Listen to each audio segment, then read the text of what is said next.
This is what the enemy will send you right after you make a purity commitment to God.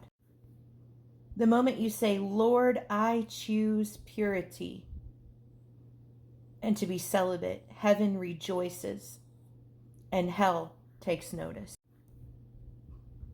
Because purity isn't just about your body, it's about your heart and your focus and your loyalty.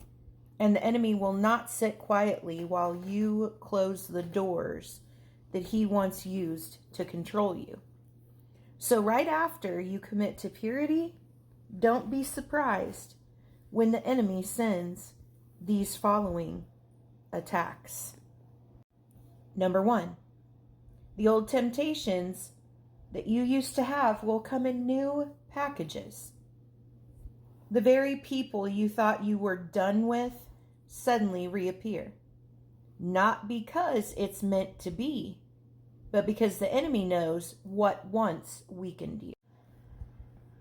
He'll dress it up in romance, or say it's closure, or false peace.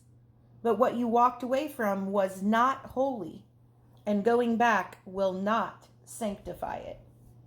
2 Peter 2:22 says a dog returns to its vomit. Number 2, he will present you with subtle compromises that don't look like sin.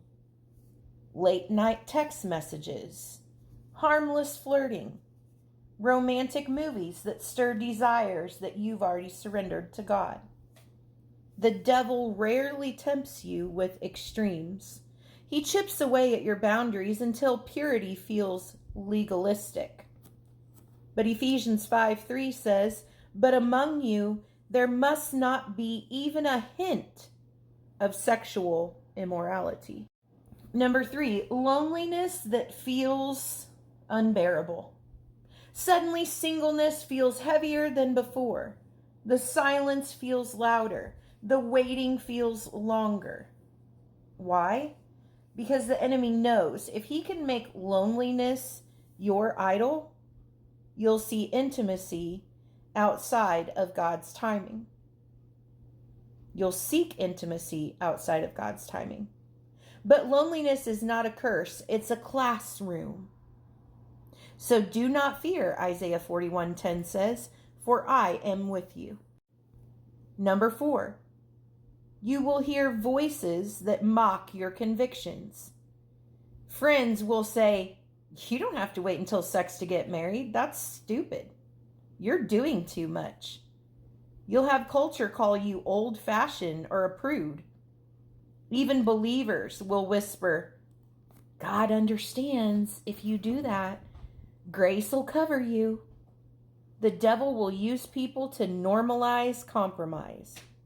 But don't mistake acceptance for alignment with God.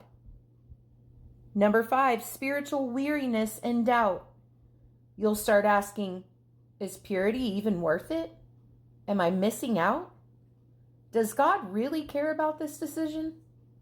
That's not your spirit, that's spiritual warfare. The enemy attacks your endurance because he knows the reward that will be attached to your obedience. Let me preface that and say it one more time. The enemy attacks your endurance because he knows the reward attached to your obedience. James 1:12 says, blessed is the one who perseveres under trial. That person will receive the crown of life. The moment you choose purity, you've declared war against hell's agenda. Don't expect the path to be easy. Expect it to be opposed. But remember this, purity is not sustained by willpower. It's sustained by God's Spirit. And what God empowers you to protect, the enemy cannot destroy. Philippians 1:6, he who began a good work in you will carry it out to completion. So stand firm, guard your heart, lean on grace, because your purity is not just about you.